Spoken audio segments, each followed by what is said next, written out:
Chaque équipe de recherche et sauvetage est composée de 3 membres, un patron d'embarcation avec 2 matelots qui vont l'aider.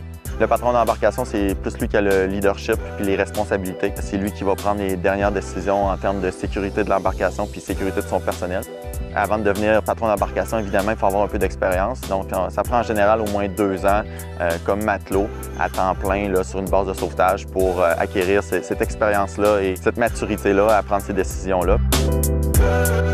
En tant que patron, c'est ta responsabilité d'avoir une vision globale sur ce qui se passe. Puis en situation difficile, c'est ta responsabilité de garder ton calme, garder ton sang-froid. Une fois que je porte cet uniforme-là, le monde peut compter sur moi. Quand j'arrive puis je réponds à des appels de recherche et sauvetage, ils sont contents de me voir. Ils sont vraiment... C'est eux qui voulaient notre aide.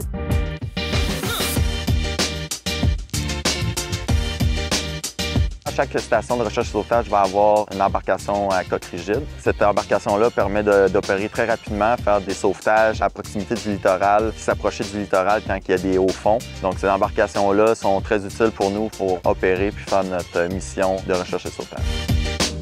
Qu'est-ce qui est intéressant, c'est qu'on offre un cours qui englobe vraiment la sécurité de base pour opérer une petite embarcation pneumatique et une formation avancée d'opérateur de petites embarcations à coque rigide. Et dans cette formation-là, on cherche le mauvais temps pour s'assurer que nos employés reviennent toujours à bon port quand ils vont sur une mission de recherche et sauvetage. On a 2 sorties de nuit d'inclus parce que c'est très important d'être capable de naviguer sécuritairement la nuit. On a des instruments à bord des petites embarcations pour être capable de naviguer avec le GPS et le radar. Cette formation-là s'assure que les candidats qui sont gradués vont être en mesure de sortir à tout moment de la journée. Donc à la fin de cette formation-là de 2 à 3 semaines, ils sont sur le terrain comme membres de la garde côtière puis vont être prêts à répondre à des appels 24 heures sur 24, 7 jours sur 7. 13, 14, 15, 16, 17, 18,